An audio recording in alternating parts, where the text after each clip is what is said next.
আমলের যে সমস্ত ভাইরাস, এই ভাইরাস যেন সরকারকে আক্রান্ত করতে না পারে সেটাও তো দেখতে হবে, সেটাও আপনার জানা থাকে। আমি জানি যে অধিকাংশ উপদেষ্টা যারা, তাদের দুর্নীতির সাথে কোনো সম্পর্ক নেই, কিন্তু কিছু কিছু দুর্নীতির কথা তো উঠছে এবং সেই দুর্নীতিগুলো ভয়াবহ। ছাত্রদের আন্দোলনের প্রতি আমাদের গভীর শ্রদ্ধা রয়েছে, কিন্তু ছাত্ররা ভালো করতেন যে আজকে রাষ্ট্র, সমাজ, রাজনীতি, ব্যুরোক্রেসি যে দুর্নীতিগুলো আছে তার বিরুদ্ধে ক্যাম্পাসে ক্যাম্পাসে সোচ্চার থাকা। কারণ অনেক অনাচার ঘটে গেছে এই রাষ্ট্রের মধ্যে, সেটাকে ঠিক করার জন্য তাদের কণ্ঠের শক্তিটাকে আরো তীব্র করা দরকার ছিল।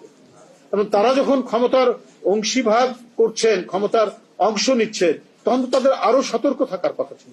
কেন তাদের এপিএস এর নামে শত কোটি টাকা দুর্নীতির অভিযোগ আসবে? কেন তারা বদলি বাণিজ্যের বিষয়ে তাদের অভিযোগ উঠবে?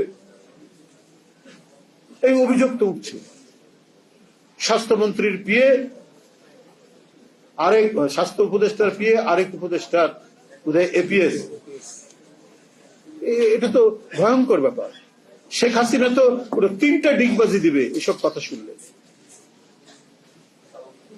যে আমাদেরকে বলো দেখো কি অবস্থা। কেন ছাত্র নেতারা বিভিন্ন মিনিস্ট্রিতে গিয়ে তারা মনে হচ্ছে যে মিনিস্ট্রির যেমন পার্লামেন্টারি কমিটি থাকে তেমনি ছাত্রদের একটা কমিটি থাকছে। এটা তো ছাত্রদের ভাবমূর্তি নষ্ট হচ্ছে। কেন তারা এই কাজটি করবে?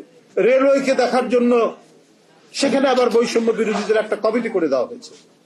রেলের একজন সাবেক ডিজি বলেছে যে সেখানে এই যে রোজার মাসে টিকিট কালোবাজারির সাথে এই সমস্ত বৈষম্য বিরোধী ছাত্র নেতারা জড়িত।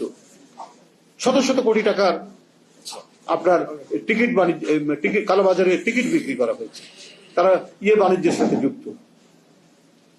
তো সেটা অন্তর্বর্তীকালীন সরকার দৃঢ় হাতে সেটা তো দমন করা দরকার ছিল।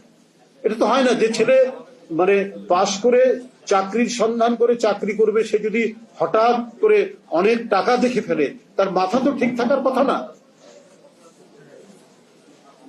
তার নৈতিক উৎকর্ষতা বৃদ্ধির জন্য যে সুযোগ, সে সুযোগ তো সে পাচ্ছে না।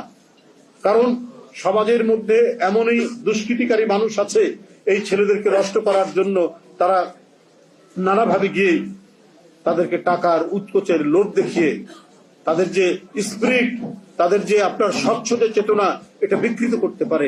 তার কিছু কিছু আলামত তো ফুটে উঠছে।